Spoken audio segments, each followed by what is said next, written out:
ал бүгін неге эфирде жоқ деген сұрақ туындап жатқан шығар барлықтарыңызға. Бірнеше айта кететін жайт бар негізі мұнда. Біріншіден мен мынау жұмыс барысы мен Астана қаласында болды. Қайырлы түн оқырман. Кеше болса Айгүлдің экс-күйеуі жобаға қатысушы болып, бәрін таң қалдырған болатын. Бүгін болса эфирге келмей қалды. Көптеген сөздерден қашып кеткен болар десек. Ол болса Астанаға жұмысын бітіріп келуге кеткен екен. Ертең өзі айтқандай эфирде отыратын секілді. Ертең алла жазса, шығатын шығар Құдай бұйыртса. Ал Шерхан мен Айгүл бүгін эфирде ортада болды. Екеуінде бір алып ұшқан сезім жоқ көрінеді. Бір-бірімен уақытша жүргені анық. Кездесулер болып жүр, бірақ көздегі от ешқайсынан көрінбейді. Кешегі жағдай Айгүлді бір ойландырып жіберген секілді. Шерханда түптің түбінде Ботаны жақсы көремін дегенге келдіргі.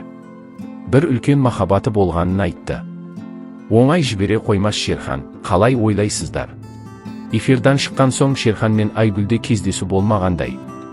Шерхан үйінде қарындастарымен, ал Айгүл TikTok эфирінде. Көптеген сұрақтар келеді Айгүлге, әсіресе күйеуі туралы. Қайта қосыласын ба десе, кететін адам кетеді, келетін адам келеді. Ешкімді ұстап отырмаймын. Жалғыз қалып кетсем де, бұрынғыға оралмаймын деп отыр Айгүл. Және де шоқ болып, түс көргендей болған екен Асылжанды көргенде. Келетін адам келеді деген сияқты. Оны ешкім ұстап, болмаса біреудің етегінен жармасып отқан жайым жоқ негізінде. Мен жанымдай қойып, қалай бар солай деген сияқты. Но бірақ мен өзімді білетін адам, мен өзімді қаншалықты білетін болсам, мен бұрынғыма, прошлыма оралатын адам емеспін. Мен соны айтайыншы сіздерге. Қанша адам өзгерген болса да, қандай жағдай болса да, мен прошлыма оралмаймын. Соны білемін просто. Я сама была в шоке, капец, мен түс көріп отқан сияқты болдым. Прям шын емес, түсін сияқты шынымен де сондай болды, короче. Но қазір нормально бәрі уже. Пікірлеріңіз өте көп, рахмет сіздерге, оқып жатырмын. Ал әдеттегідей сіздің пікірлеріңізге көшейік. Айгүлдің өзінің жұбайымен қосылғаны дұрыс деп ойлаймын. Құдай кешірімді, оның қасында біз кімбіз, ортада екі бала бар, бір емес. Күйеуі де өз қатесін түсініп тұр, тартымды екен жолдасы қосылса. Екен.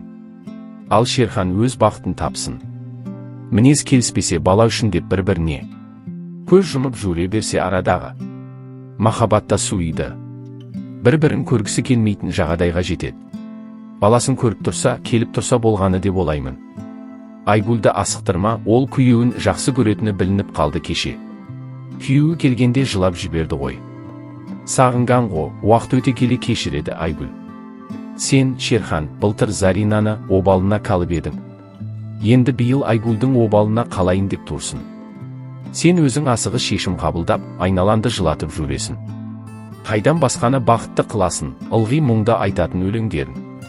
Былтыр үйлену тойында қатырып едің, әлі талай екі жаққа кетерміз деп. Биыл енді сағыныш өлеңін айтып жатырсың. Бала, мүмкін өз ішінді бір тексеріп көресің. Шерхан, өзіңді төмен санама ешқашан.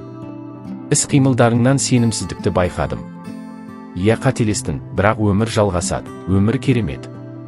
Үйленуге асықпа, әбден танып үйлен. Ішкі проблемаларын көп болса психологқа жүгін. Неғұрлым психологиялық сау болсан, соғұрлым өзің сияқты қыз кездеседі дейді оқырмандар.